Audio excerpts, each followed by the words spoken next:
Le vendredi, Jésus est chargé de sa croix. Le long du chemin qui le conduit jusqu'au calvaire, il sera aidé par Simon de Cyrène. Crucifié, le Seigneur va agoniser plusieurs heures avant de mourir, à peu près vers 3 heures de l'après-midi. Avant la fin de la journée, il est détaché de la croix et mis dans un tombeau neuf, après avoir été embaumé. Pour éviter tout problème, les autorités de Jérusalem ont placé des gardes romains en faction devant ce tombeau. Aujourd'hui, aucune sonnerie de cloche n'a annoncé l'office de la Passion. Le sanctuaire est dépouillé. Son austérité est à l'image du deuil qui convient à l'Église au moment où elle va célébrer la Passion et la mort du Christ. En ce jour grave, nous ne célébrons pas l'Eucharistie, la cérémonie du Vendredi Saint, n'est qu'un culte d'adoration et de prière qui s'achève par la communion, mais elle n'est pas une messe. Dans la mesure du possible, il serait bon que, durant toute la journée, une véritable atmosphère de recueillement soit préservée dans les familles.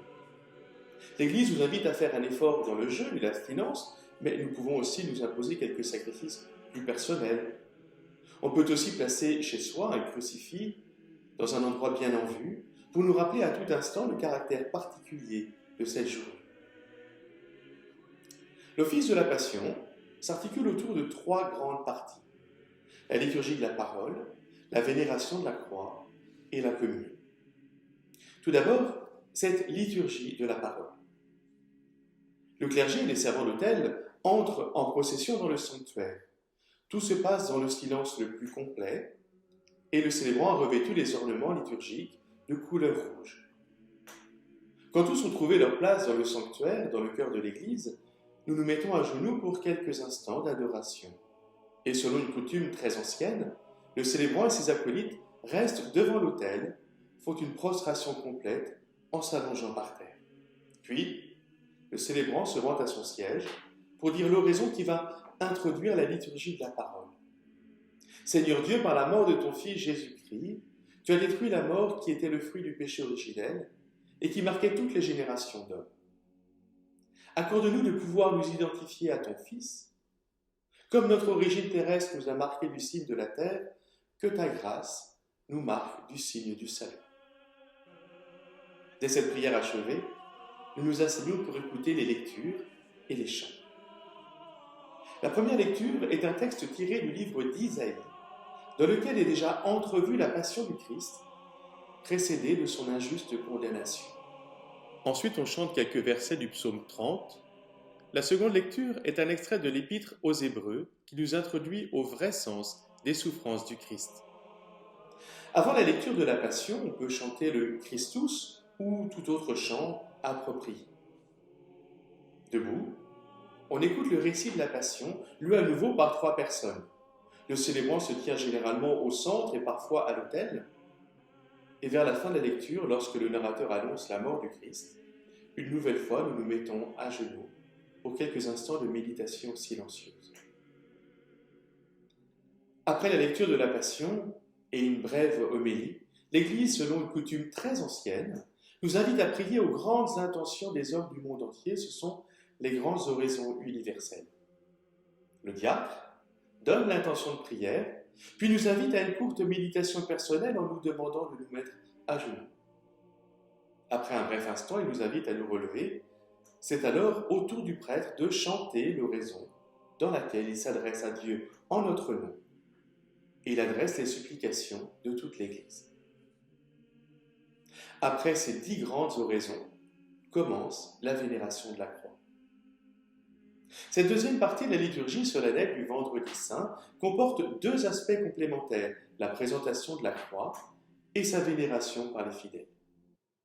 Le missel romain offre le choix entre la simple présentation de la croix et le dévoilement progressif de la croix. Je présenterai ici le second rite. Une grande croix voilée est apportée devant l'autel, face à l'assemblée. De part et d'autre, 2 servants portent un cierge allumé. Le célébrant découvre alors progressivement la croix en 3 étapes. En même temps qu'il fait ce geste, il chante sur un ton toujours plus élevé le verset suivant « Voici le bois de la croix qui a porté le salut du monde ».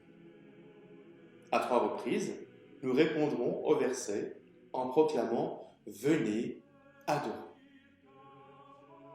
Lorsque la croix est totalement dévoilée, elle est présentée à la vénération. Le célébrant s'avance en premier, suivi par les servants et par d'autres fidèles, ceux qui sont présents à l'office. Durant ce temps de vénération, on peut chanter ce chant qu'on appelle les impropères, des reproches que Dieu adresserait à son peuple. Après ce rite de la vénération de la croix, les acolytes placent la croix à proximité de l'autel, entre deux cierges, et commencent alors la liturgie de la communion. Cet office du vendredi saint se termine par la communion des fidèles qui prend ce jour une dimension toute particulière. C'est l'Eucharistie qui unit tous les membres de l'Église autour du Seigneur, qui, avant de mourir, a prié pour que tous soient un. Sur l'autel, un acolyte a placé une nappe et un corporal. Pendant ce temps, le célébrant, accompagné de deux servants, portant des cierges allumés, est allé chercher le ciboire contenant le corps du Christ dans le tabernacle du reposoir dressé la veille. De retour à l'autel, le célébrant pose le ciboire sur le corporal et invite toute l'assemblée à s'unir à lui pour réciter le Notre Père. Cette prière étant achevée, le prêtre poursuit par l'embolisme « Délivre-nous de tout mal, Seigneur » que l'on entend à chaque messe, puis après une courte prière personnelle, il présente l'hostie aux fidèles avant de communier lui-même et de procéder ensuite à la communion des clercs et des fidèles. Cette communion peut se faire en silence ou bien accompagnée d'un chant approprié. Après la communion des fidèles, le célébrant, toujours accompagné de deux sérophéraires, porte le corps du Christ dans un endroit aménagé dignement hors du sanctuaire. De retour à l'autel, il dit la post-communion dans laquelle il demande à Dieu de prolonger les effets de cette communion faite en l'honneur de la passion et de la mort de Jésus-Christ. Enfin, l'office s'achève par une prière sur le peuple. Le célébrant, les mains étendues sur l'assemblée, prononce cette prière qui n'est pas une bénédiction, mais plutôt un geste qui appelle la protection de Dieu et qui nous place sous sa bienveillance, sous sa sauvegarde. En silence, nous quittons l'église, tandis que les acolytes dépouillent à nouveau l'autel. Seule demeure la grande croix que nous avons vénérée, entourée de deux cierges allumés.